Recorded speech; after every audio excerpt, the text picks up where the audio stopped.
The champagne flute trembled in my hand as I watched them from across the crowded restaurant.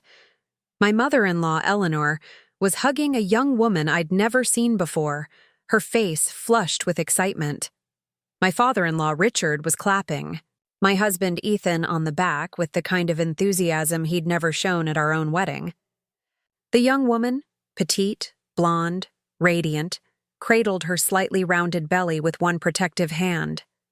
I didn't need to hear their conversation to understand what was happening. The champagne, the excited hugs, the hand on the belly. They were celebrating a pregnancy. But it wasn't mine. The realization hit me with such force that I nearly dropped my glass. This was why Ethan had been distant for months. This was why he'd insisted I not join his family for their casual Sunday lunch until later.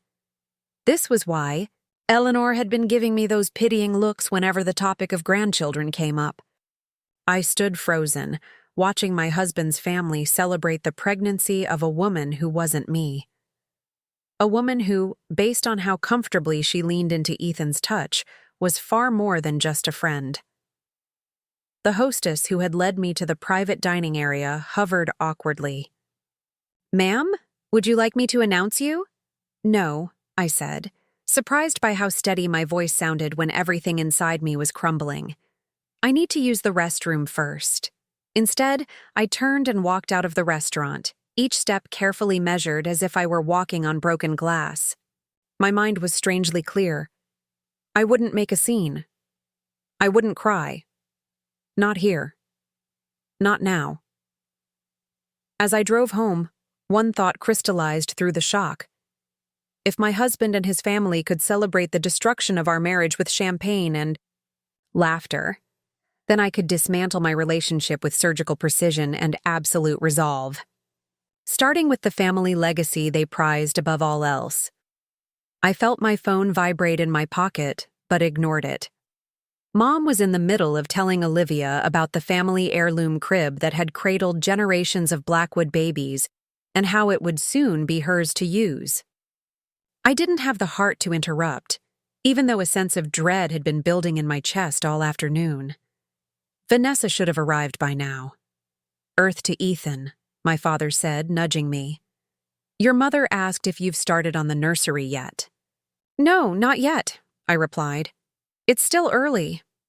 Olivia smiled at me from across the table, a smile that no longer made my heart race the way it once had. What had seemed so perfect 6 months ago now felt like a lead weight dragging me into the depths. But it was too late to turn back. Much too late. "Ethan," my sister Cassidy whispered, showing me her phone screen. "Vanessa just posted something weird on Instagram." I glanced down and felt my blood run cold. It was a photo of our marriage certificate with a single-line caption, 7 years. What a waste! I excused myself and called Vanessa, but the call went straight to voicemail. I texted, then called again. Nothing. "Is everything okay?" my mother asked when I returned to the table. "Fine," I lied. "Just work stuff." But it wasn't fine. Somehow Vanessa knew.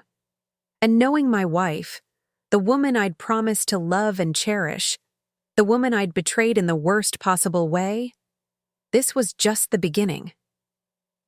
The family registry was Ethan's grandmother's pride and joy. A meticulously kept record of every Blackwood birth, marriage, and significant achievement dating back to 1847. It was kept in a climate-controlled display case in the Blackwood family library, along with other historical documents that proved their long-standing contribution to society, as if old money and older names were accomplishments in themselves. I'd always found the Blackwoods' obsession with their lineage pretentious, but Ethan had been raised to revere it. His grandmother had added our marriage to the registry with great ceremony, using a special fountain pen and archival ink. "For posterity," she'd said, as if our union was primarily significant as a continuation of their precious bloodline. Now I stood in the empty family estate, the spare key I'd never returned heavy in my palm. Sunday lunch at the restaurant would last hours. They'd be ordering dessert about now, perhaps discussing names for the baby. My baby's replacement. The security code hadn't been changed. Why would it be? The Blackwoods trusted family, and despite everything, I was still legally a Blackwood. For now. The library was dark and smelled of leather and lemon polish. I found the display case key, where it had always been hidden, inside the hollowed-out first edition of Pride and Prejudice. How fitting. Pride had certainly come before the fall in my case. The registry was heavier than I remembered. I placed it carefully on the antique desk and turned on the lamp. Our marriage entry was there, written in Grandmother Blackwood's elegant script. Ethan James Blackwood wed to Vanessa Rose Chen, June 12, 2018. Next to it, blank spaces waited for the children we would never have. Children Ethan would now have with someone else. The thought made my hands shake, but I steadied them. From my bag, I removed a bottle of the same archival ink the Blackwoods used. And with careful precision, I drew a perfect black line through our marriage entry. Not erasing it, that would be too easy to fix. No, I wanted a permanent record of what had been broken. Then, on the next available line, I wrote in my best, imitation of Grandmother Blackwood's handwriting, Ethan James Blackwood, adulterer and oathbreaker. Family legacy tarnished beyond repair. It wasn't enough. Not nearly enough for the humiliation I'd endured, watching them celebrate the woman who had replaced me. But it was a start. Before leaving, I took photos of each page of the registry, insurance, in case they tried to undo my handiwork. Then I carefully returned it to its display case, locked it, and put the key back in its hiding place. As I was leaving, I noticed the glass case containing the ceremonial Blackwood family christening gown, another heirloom that Eleanor had often hinted should soon be used for my children. I stood there, staring at the delicate white fabric, thinking about the baby that would now wear it. A baby that should have been mine. In that moment, I made a decision. This was just the first step in a carefully orchestrated plan that would make the Blackwoods regret ever treating me as disposable. Something was wrong. Vanessa wasn't answering her phone, hadn't come to the lunch, and her Instagram post had set off alarm bells in my head. I made an excuse to leave early, telling my parents I needed to check on her. "Give her our love," my mother said, oblivious to the storm brewing. "And don't forget, we want both of you at the lake house next weekend to discuss the future." The future. As if there could be any future after what I'd done. I drove home with a growing sense of dread, calling Vanessa's phone repeatedly. No answer. When I pulled into our driveway, her car wasn't there. I entered our too-quiet house calling her name, but was met with silence. Upstairs, I noticed immediately that things were missing from her side of the closet. Not everything, just enough to suggest she'd packed a bag in a hurry.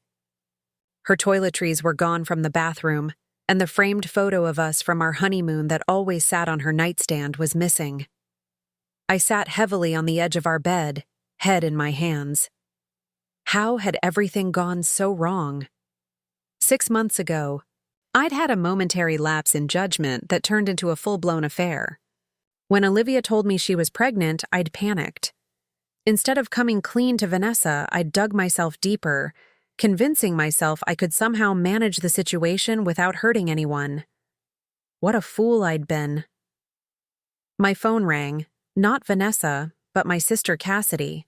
"Ethan, you need to get to the family estate right now," she said, her voice tight with anger. "Someone's vandalized the family registry." My stomach dropped. "What do you mean, vandalized?" "Someone crossed out your marriage entry and wrote." She paused. "You need to see it for yourself.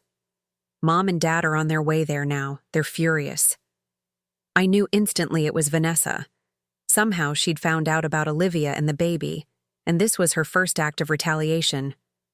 "I'll be right there," I said, already dreading what was coming. As I drove to the estate, my phone pinged with a text message from an unknown number. "Congratulations on the baby, Mr. Blackwood. The board members at Blackwood Foundation will be so interested to learn about your growing family. I wonder what the morality clause in your family trust says about this situation?" Tick-tock. My hands went cold on the steering wheel. The Blackwood Foundation, my family's charitable organization and the source of most of our income, had a strict morality clause in its governing documents. If word got out about my affair and the pregnancy before I could control the narrative, I could lose my position, my inheritance, everything. Vanessa knew exactly where to hit to cause maximum damage, and she was just getting started. The satisfaction I felt after defacing the registry lasted exactly 27 minutes, the time it took me to drive from the Blackwood estate to my best friend Maya's apartment. By the time I knocked on her door, I was shaking uncontrollably, my carefully maintained composure crumbling like wet sand. "Vanessa? What's wrong?" Maya's eyes widened as she took in my appearance. I must have looked a fright. I'd left the house in such a hurry that morning, excited for what I thought was a family lunch, that I hadn't even properly done my makeup. "He's having a baby with someone else," I said, the words sounding strange in my own ears. "Ethan. He's been cheating and now he's having a baby and his whole family was celebrating it." Maya pulled me inside and guided me to her couch. "Slow down. Start from the beginning." So I did. I told her about arriving at the restaurant early, about seeing Ethan's family toasting the pregnancy of a woman I'd never seen before, about the way Ethan had touched her with familiar affection, about the registry and what I'd done to it. "Oh, honey," Maya said, her face a mixture of shock and concern. "Are you sure it's his? Could it have been, I don't know, a cousin or something?" I laughed, a brittle sound with no humor in it. "The way he was looking at her? No, and it explains so much. The late nights at work, the weekend business trips, how distant he's been." I buried my face in my hands. "I've been such a fool." "You are not a fool," Maya said firmly. "He's the one who broke his vows. He's the one who lied." She squeezed my shoulder. "What are you going to do now?" What indeed? The registry had been an impulsive act, fueled by shock and rage. But now I needed a plan. A real plan. "First, I need somewhere to stay," I said. "I can't go back to the house. Not tonight." "You'll stay here," Maya said without hesitation, "for as long as you need. And tomorrow I'm calling a divorce attorney." The word divorce felt foreign on my tongue. 7 years of marriage ending like this. But before that, I need to figure out exactly who this woman is. Maya frowned. "Is that really a good idea? Maybe it's better to focus on yourself right now." "I need to know, Maya." My voice hardened. "I need to know everything about the woman my husband chose over me." What I didn't say was that knowledge was power, and I intended to wield that power with surgical precision. The Blackwoods had made me feel small and insignificant from day one. The scholarship girl who'd somehow snagged the golden sun. Now they were celebrating my replacement as if I'd never mattered at all. They would learn how wrong they were. I pulled out my phone and opened my banking app. As I suspected, Ethan had already frozen our joint account. A notification showed a temporary hold had been placed on it. Fine. He'd forgotten about the separate account I maintained, the one where I'd been depositing the money I earned from my freelance consulting work. It wasn't a fortune, but it was enough to retain a good attorney and keep me afloat while I planned my next move. My phone buzzed with Ethan's 15th call of the hour. I silenced it and then, after a moment's hesitation, blocked his number entirely. "Aren't you going to talk to him at some point?" Maya asked, watching me. "Yes," I said calmly, "but on my terms, not his. And only after I've made certain preparations." I opened my laptop and pulled up the website for Blackwood Financial Services, where Ethan served as CEO. The position had been handed to him by his father. Of course, nepotism was the Blackwood way. I navigated to the executive team page and studied the faces, wondering if any of them knew about Ethan's infidelity, if they'd been covering for him during those business trips. Then I clicked over to the Blackwood Foundation page, the charitable arm of the family business and the source of their public prestige. The foundation's board was populated almost entirely by Blackwood family members and close associates. People who would have been at that restaurant today, celebrating the destruction of my marriage. I remembered the morality clause in the foundation's charter. a provision Ethan's grandfather had insisted upon after a long-ago family scandal. Any board member whose personal conduct brings disrepute upon the foundation could be removed and have their financial interests in the family trust affected. A small, cold smile formed on my lips. "Vanessa?" Maya's voice broke through my thoughts. "What are you planning?" "Justice," I said simply. "Just justice." The Blackwood estate was in chaos when I arrived. My mother was in tears. My father was shouting into his phone, and Cassidy was trying unsuccessfully to calm everyone down. Grandmother Blackwood, normally the picture of composure, sat rigidly in her favorite armchair, her face ashen. How could this happen? My mother demanded as soon as I walked in. Who would do such a thing? I didn't answer. I didn't have to. The knowing look in Grandmother Blackwood's eyes told me she had already figured it out. "Show me," I said quietly. Cassidy led me to the library where the registry lay open on the desk. The sight of our marriage entry crossed out, followed by those damning words in perfect imitation of Grandmother's handwriting, made my stomach turn. "Mom wants to call the police," Cassidy said. "Report it as breaking and entering." "No," I said quickly. "No police." Cassidy studied my face. "It was Vanessa, wasn't it? She found out about Olivia." I nodded, unable to speak. "Jesus, Ethan." Cassidy ran a hand through her hair. "What were you thinking? Bringing Olivia to a family lunch before you'd even told Vanessa about the affair? Did you expect her never to find out?" "It wasn't supposed to happen this way," I said, knowing how pathetic it sounded. "I was going to tell her tonight, after the lunch. I didn't know she would show up early." "Well, congratulations. You've managed to destroy your marriage and potentially the family legacy in one fell swoop."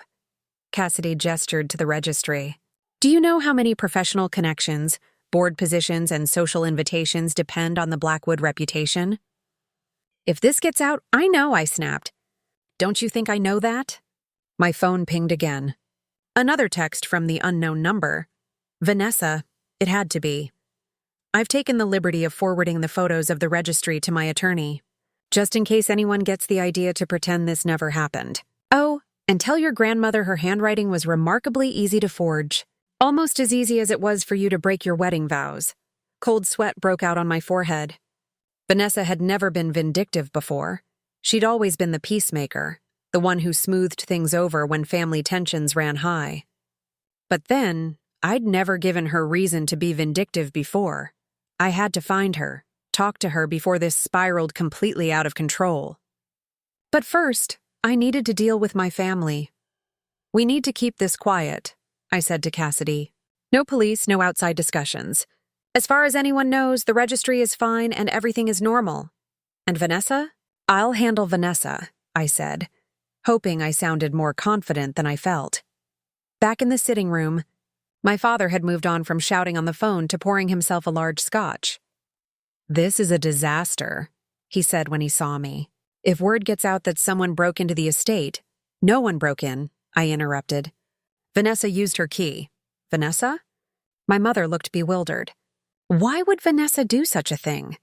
I looked at my father, whose expression had shifted from anger to something more calculating. He knew.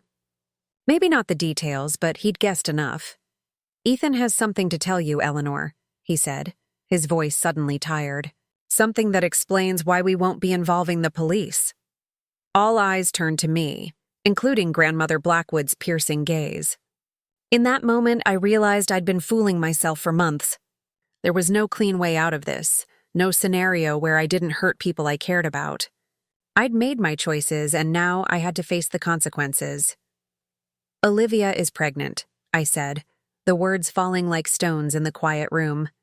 "The baby is mine. Vanessa found out today at the restaurant.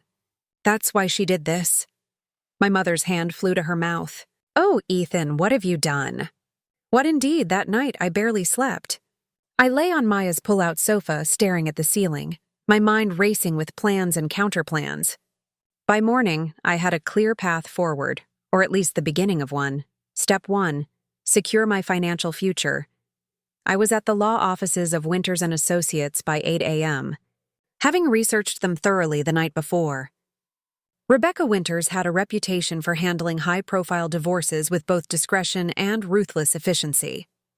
She'd represented the ex-wives of two prominent CEOs and a well-known politician, securing settlements that made headlines despite ironclad prenuptial agreements. I hadn't signed a prenup with Ethan. At the time, neither of us had thought it necessary. He wasn't actively involved in the family business then, and I'd been making more money than him at my corporate job. How things had changed. "Mrs. Blackwood," Rebecca said, shaking my hand firmly. She was younger than I'd expected, perhaps in her early 40s with a sharp bob and sharper eyes. "I understand this is an urgent situation." "Please call me Vanessa," I said, taking the seat she offered. "And yes, it's very urgent."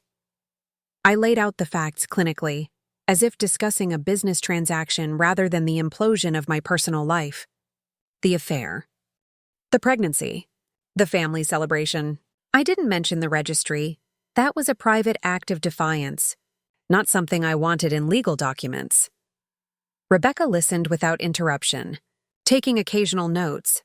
"And you have proof of the affair?" she asked when I finished. "Not yet," I admitted, "but I will. They weren't exactly being careful yesterday." "Good. Proof will strengthen our position considerably, especially given Connecticut's stance on adultery and divorce proceedings."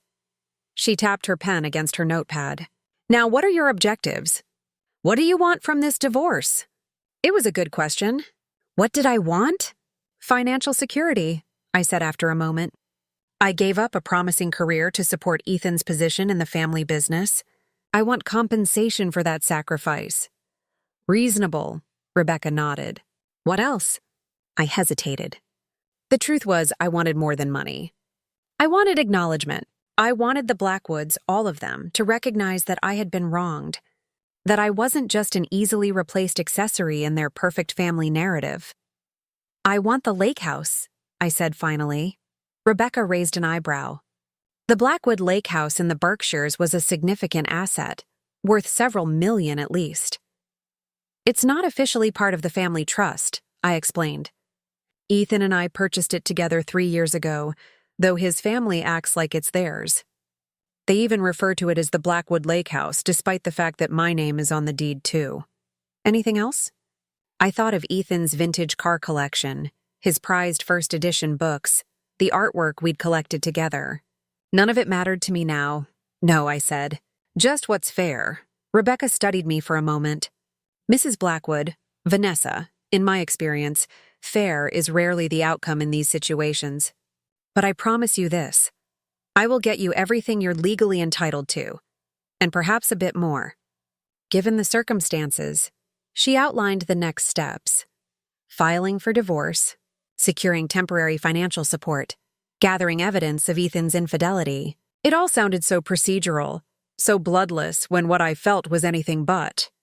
"One more thing," Rebecca said as our meeting concluded.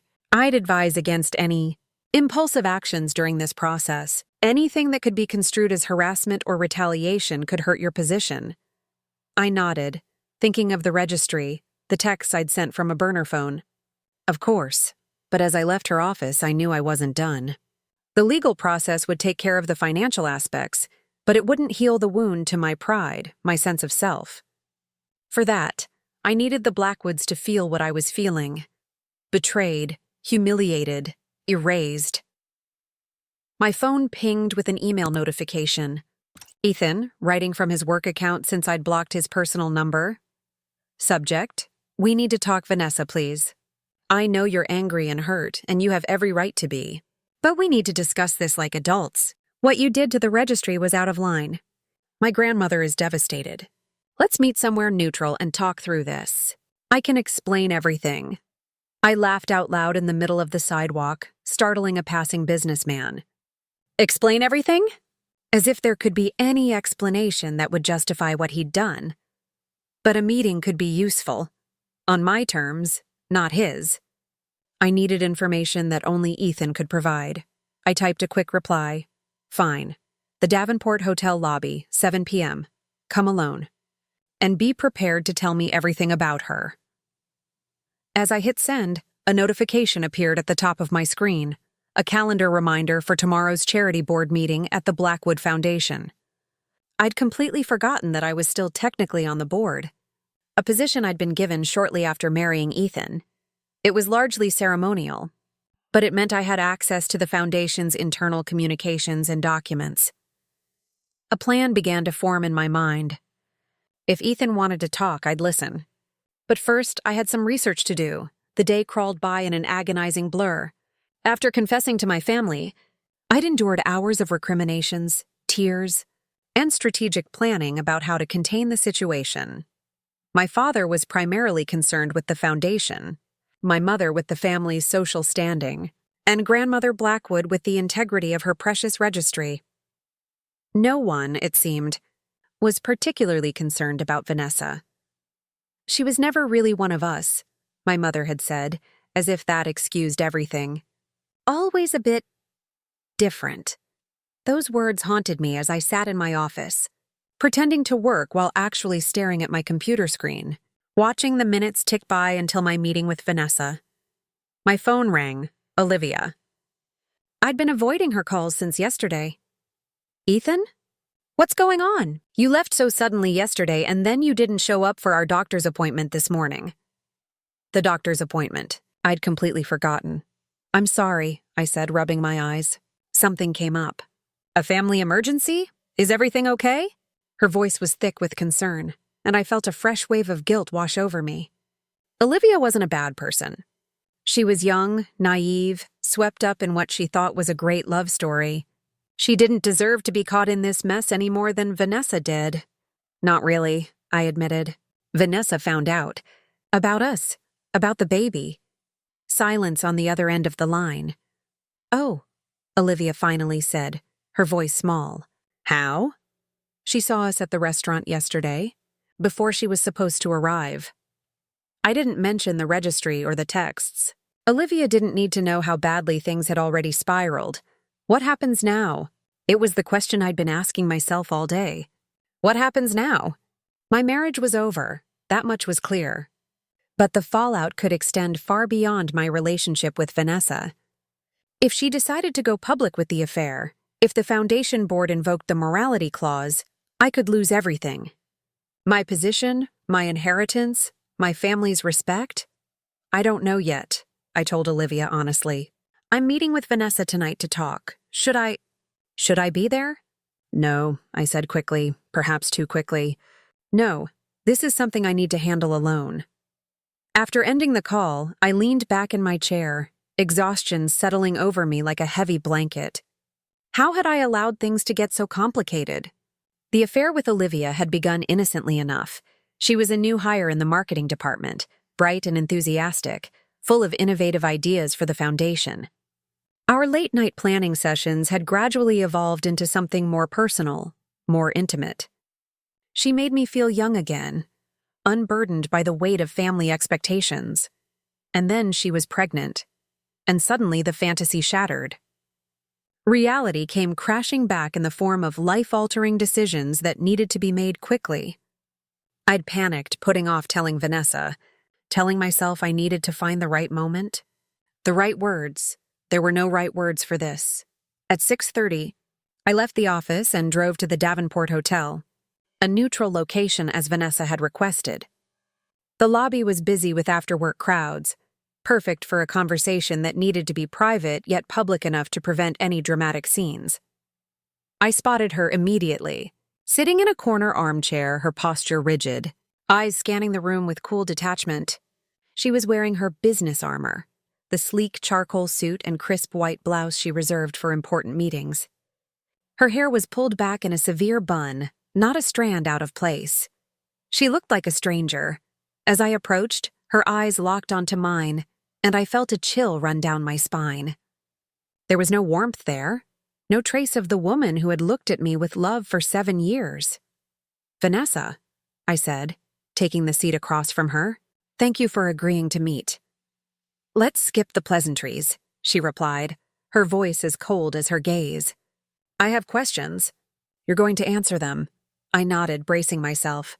How long? She asked. 6 months, I admitted. And the baby? 4 months along. She flinched slightly, the only crack in her composed facade. 4 months. Around the time we'd stopped trying for a baby of our own, when the fertility treatments had become too much for Vanessa to bear. Her name? Olivia Reed. She works in marketing at the foundation. Of course she does, Vanessa said, a bitter smile twisting her lips. How convenient. And your family? How long have they known? I shifted uncomfortably. My father suspected. The others found out the same day you did. That lunch was... It wasn't planned. Olivia ran into my parents at the country club and they invited her to join us. It was as much of a surprise to me as it was to them. But not to me, Vanessa said softly, because I wasn't supposed to be there until later. After you'd had time to celebrate her and plan how to break the news to your inconvenient wife. It wasn't like that, I protested, knowing it was exactly like that. What was your plan, Ethan? Tell me that at least. Were you going to divorce me quietly, ship me off with a settlement and a non-disclosure agreement? Pretend our 7 years together never happened? The truth was, I hadn't had a plan. I'd been reacting, not acting, letting events carry me along rather than making conscious decisions. I don't know, I said finally.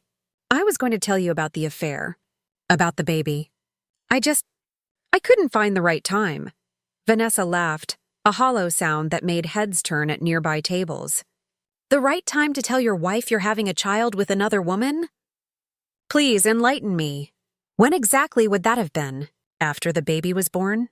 At the christening, perhaps? I had no answer for that. Your family seems quite taken with Olivia, Vanessa continued, her tone conversational now, as if discussing the weather. Your mother was positively glowing yesterday. I don't think she ever looked that happy about anything I did. My family has nothing to do with this, I said, a defensive edge creeping into my voice. This is between you and me, is it? Vanessa leaned forward, her eyes suddenly intense. Because from where I was standing, it looked very much like a family celebration. Your father was ordering champagne. Your mother was already talking about the christening gown. Even Cassidy seemed excited, and she's never excited about anything. She was right, and we both knew it. My family had embraced the situation with an enthusiasm that spoke volumes about their true feelings toward Vanessa. They'd never said it outright, but their actions had made it clear. Olivia, with her old money background and her pregnancy, was the Blackwood wife they'd always wanted. What do you want, Vanessa? I asked, feeling suddenly exhausted. Money? The house? What I want, she said, each word precise and cutting, is for you and your family to acknowledge what you've done. Not just to me, but to our marriage, to the promises we made to each other. I'm sorry, I said, knowing it wasn't enough. I truly am. Sorry doesn't erase the last 6 months of lies. She stood, gathering her bag. I've retained a divorce attorney. You'll be hearing from her soon. In the meantime, I'll be staying elsewhere. Don't try to contact me again. All communication goes through our lawyers from now on. And the registry? I asked, unable to help myself. Was that really necessary? A small, cold smile touched her lips. The registry was just the beginning, Ethan. Your family wants to erase me? Fine, but I'm not going quietly. As she turned to leave, I caught her arm. What does that mean? What are you planning? She looked pointedly at my hand until I released her. It means you should have thought about consequences before you decided to replace me, both as a wife and as the mother of your children. With that, she walked away, her heels clicking rhythmically on the marble floor, leaving me with a growing sense of dread. What had I done? The Blackwood Foundation's quarterly board meeting was held in a stately conference room at their downtown headquarters. I arrived early, dressed impeccably in a navy suit that projected confidence I didn't entirely feel. The receptionist did a double take when she saw me. Mrs. Blackwood, we weren't expecting you today. Why not? I asked innocently. I'm still on the board, aren't I? Yes, of course, it's just... She fumbled with her words. Mr. Blackwood mentioned you might not be attending. Did he? I smiled. Well, he was mistaken. I made my way to the conference room, enjoying the ripple of whispers that followed in my wake. Word had spread quickly, it seemed. Good board members were already gathering. mostly Blackwood relatives and family friends, with a few token outsiders for appearance's sake. Eleanor Blackwood was holding court at one end of the table, looking elegant as always in her pearl gray suit, while Richard Blackwood conversed quietly with the Foundation's legal counsel. Their conversation abruptly ceased when I entered the room. "Vanessa," Eleanor said, recovering quickly. "We didn't expect to see you today." "So I've heard," I replied pleasantly, taking a seat directly across from her. "But I wouldn't miss it. After all, I take my board responsibilities very seriously." Richard cleared his throat. "Vanessa, perhaps we should speak privately before the meeting begins." "I don't think that's necessary," I said, opening my portfolio and arranging my materials neatly before me. "Unless there's something specific you'd like to discuss." The challenge in my tone was unmistakable. Richard hesitated, then shook his head slightly. "It can wait." I smiled and turned my attention to the agenda, feeling Eleanor's eyes boring into me. Let her stare. Let them all stare. I was exactly where I needed to be. The meeting proceeded with forced normalcy. Reports were given, budgets discussed, grant recipients approved. I participated actively, asking pointed questions and making thoughtful suggestions, reminding everyone that I was more than just Ethan's wife. I was a valuable board member in my own right. Ethan arrived 15 minutes late, looking harried and uncomfortable. His eyes widened when he saw me, but he said nothing, taking the only available seat at the far end of the table. Finally, we reached the last item on the agenda, the annual fundraising gala, the Blackwood Foundation's most prestigious event. The gala was Eleanor's pride and joy. She personally oversaw every detail, from the menu to the guest list. "As you know," Eleanor was saying, "this year's theme is Legacy and Innovation. We'll be highlighting the Foundation's 100-year history while showcasing our new initiatives." The guest list is nearly finalized, with confirmations from the governor, 2 senators, and several prominent business leaders. "Speaking of legacy," I interjected smoothly, "I've been thinking about the Foundation's morality clause." The room went still. Even the usual note-takers froze, pens hovering above their tablets. "The morality clause?" Eleanor repeated, her voice carefully controlled. "What about it?" "I've been reviewing the Foundation's charter," I said, pulling a document from my portfolio. "Fascinating reading, really, particularly Section 7, Paragraph 3, which states that any board member whose personal conduct brings disrepute upon the Foundation can be removed and have their financial interests affected." Richard leaned forward.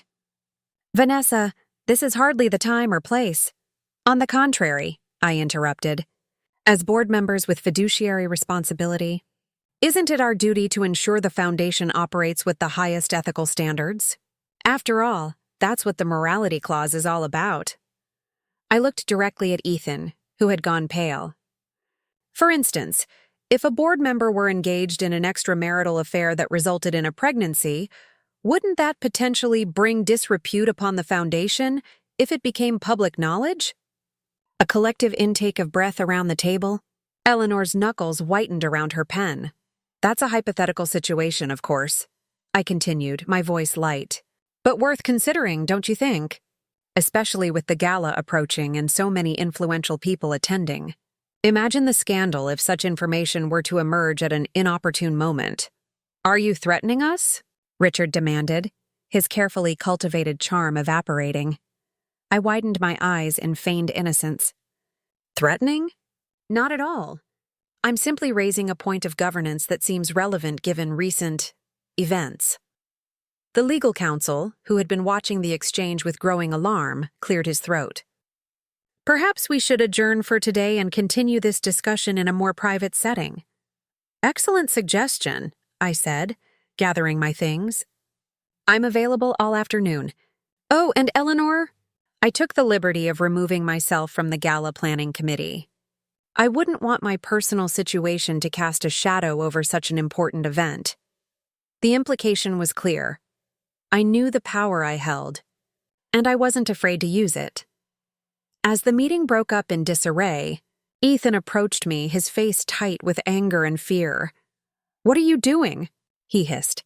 "Do you have any idea what's at stake?" I know exactly what's at stake, I replied calmly. Your position, your inheritance, the Blackwood reputation.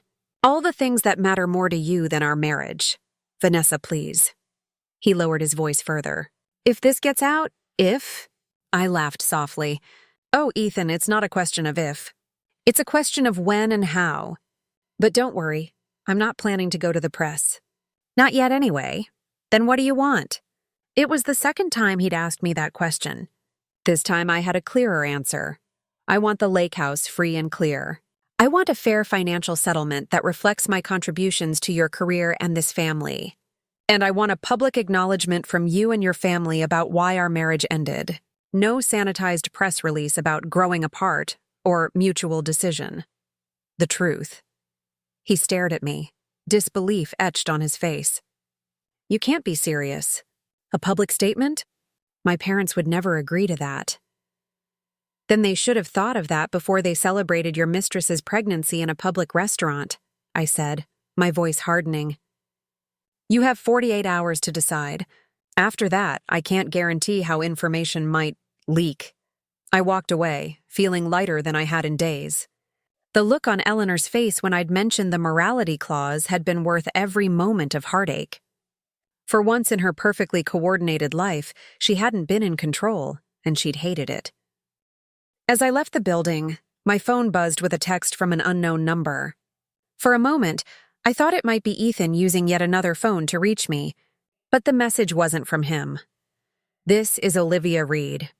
We need to talk. Please. I stared at the screen, 1,000 emotions crashing through me at once. The audacity of this woman, to reach out to me after everything that had happened. My finger hovered over the delete button, but something stopped me.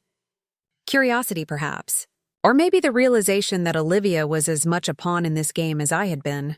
Different roles, same manipulators. I typed a brief reply. Tomorrow, 1 p.m., the coffee shop on Maple Street. Then I turned off my phone and headed to Maya's apartment, where a bottle of wine and a sympathetic ear awaited me.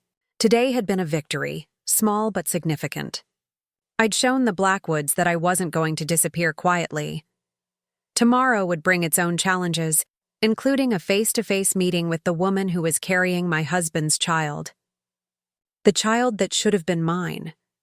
But for tonight, I would allow myself to savor this moment of power, this reminder that I was more than just an extension of the Blackwood family. I was Vanessa Chen Blackwood, and I would write my own ending to this story. The emergency family meeting after Vanessa's board meeting performance was tense, to put it mildly. We had gathered at my parents' house, the same place where countless Blackwood crises had been managed over the years. She's lost her mind, my father declared, pacing the living room, threatening to expose the affair at the gala? Does she have any idea what that would do to the foundation's reputation? To our standing in the community? I think that's precisely why she's doing it, Cassidy pointed out, the only one of us maintaining any semblance of calm. She wants to hurt us where it matters most, our public image. My mother, who had been unnaturally quiet, finally spoke. Can we remove her from the board? There must be some provision for that. Not without calling attention to exactly what she's threatening to reveal, I said wearily. And besides, she's right about the morality clause. It could be used against me if this becomes public. Then we need to contain this, my father said decisively. Buy her off. Give her whatever she wants. Money, property, whatever. In exchange for her silence. The ease with which he suggested this, as if Vanessa were some minor inconvenience to be handled with cash, made my stomach turn. Had we always been like this? So calculating, so focused on appearances? She wants the lake house, I said. And a fair financial settlement. Fine. My father waved a hand dismissively. The lake house is nothing. What else? I hesitated. She wants a public statement. From all of us. Acknowledging the affair and the pregnancy. Silence fell over the room.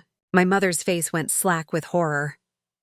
Absolutely not, my father said flatly. We do not air our dirty laundry in public, ever. Richard, perhaps we should consider, my mother began, but he cut her off. No, This is not up for debate. We'll give her the financial settlement. We'll give her the damn lake house. But we will not destroy this family's reputation over Ethan's indiscretion. Indiscretion. Such a mild word for what I'd done. What if we don't have a choice? I asked quietly. What if she goes through with her threat? My father's expression hardened. Then we'll deny everything. It will be her word against ours. And who do you think people will believe? A disgruntled ex-wife or the Blackwood family with our century of public service? The casual cruelty of it stunned me. This was how they planned to treat Vanessa. The woman I'd promised to love and protect. The woman I'd betrayed in the worst possible way. They would paint her as a liar, a gold digger, a woman scorned making false accusations, and they expected me to go along with it. No, I said, surprising myself with the firmness in my voice. We're not doing that. My father looked at me as if I'd lost my mind. Excuse me? I said no. Vanessa is right. We owe her the truth. I owe her that much, at least. Ethan, be reasonable. I've spent months being reasonable, I interrupted, anger finally breaking through my exhaustion. I've lied to my wife, betrayed her trust, humiliated her in front of the entire family. And for what? So we could maintain this facade of perfection. I stood up, suddenly unable to remain in this room any longer. I'm going to meet Vanessa's demands. All of them. If you want to disown me for it, go ahead. As I walked out, I heard Cassidy say quietly, He's right, you know. We did this to her. All of us. I drove aimlessly for hours, my mind churning with conflicting emotions. Guilt over what I'd done to Vanessa. Responsibility for the child Olivia was carrying. Resentment toward my family's suffocating expectations. And underneath it all, a growing realization that I'd been living my entire life according to a script written by others. When my phone rang, I answered without checking who it was, half hoping it might be Vanessa. Ethan? It's Olivia. I met with Vanessa today. I nearly drove off the road. You what?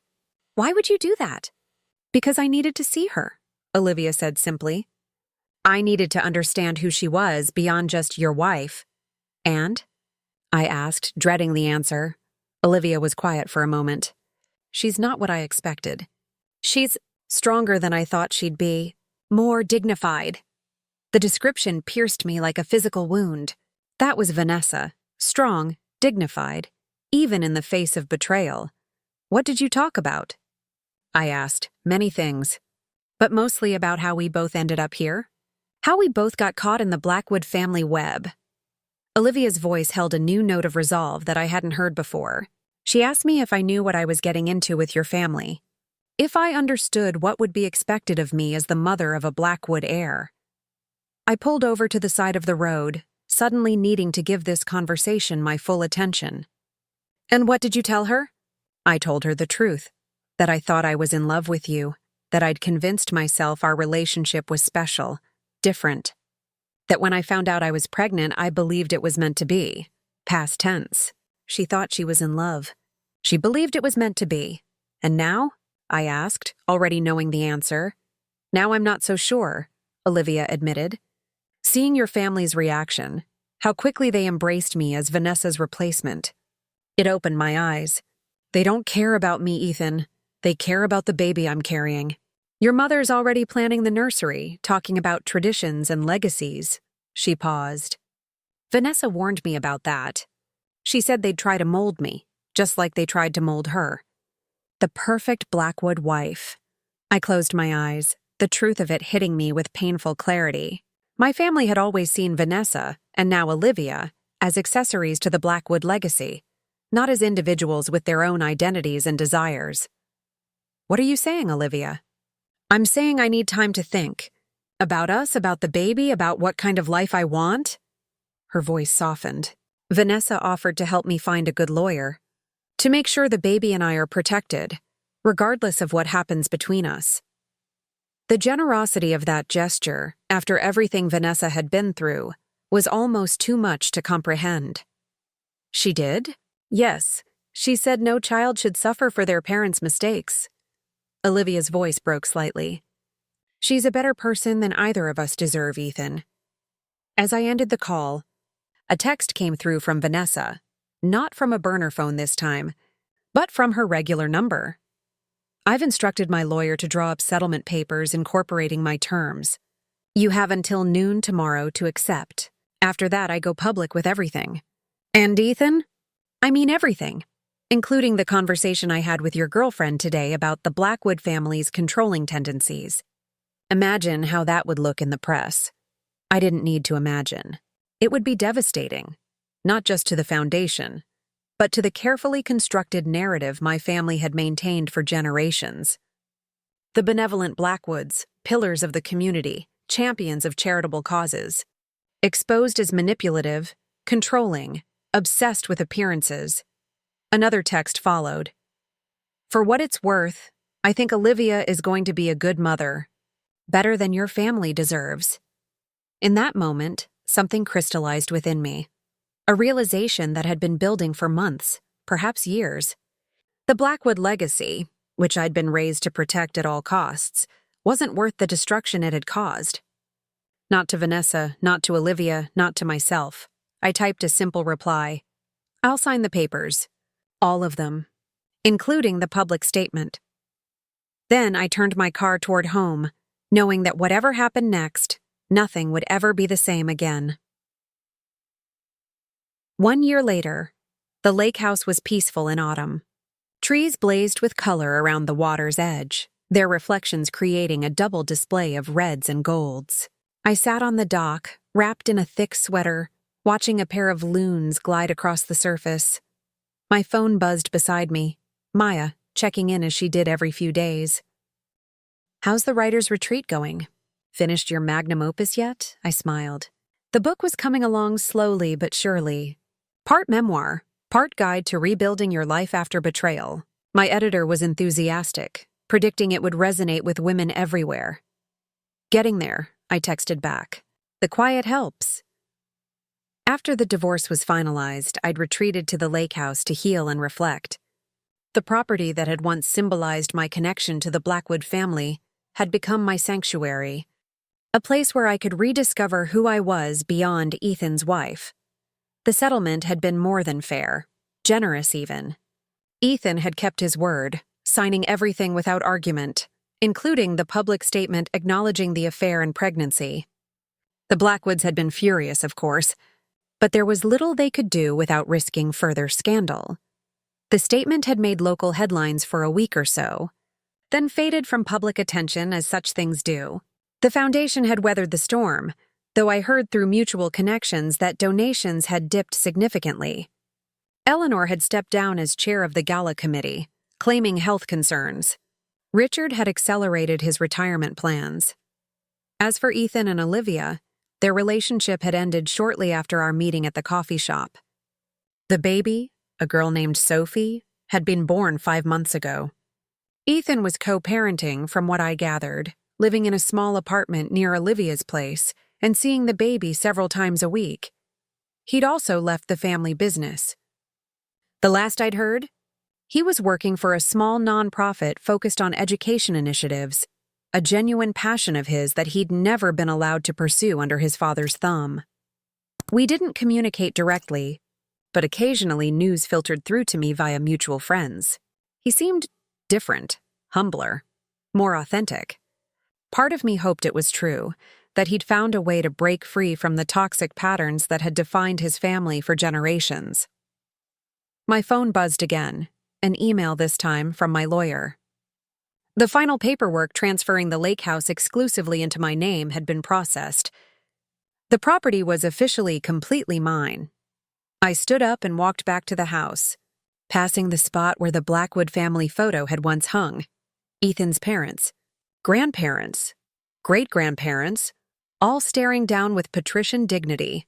I'd taken it down the day after the divorce was finalized, replacing it with a photograph of my own parents on their wedding day, their faces alight with genuine joy. In the kitchen, I put on the kettle for tea and glanced at the calendar hanging by the refrigerator.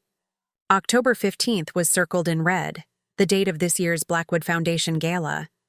I'd received an invitation, surprisingly enough. A peace offering, perhaps, or an attempt at reconciliation. I'd politely declined. That chapter of my life was closed. As I waited for the water to boil, I thought about the registry, that first impulsive act of defiance.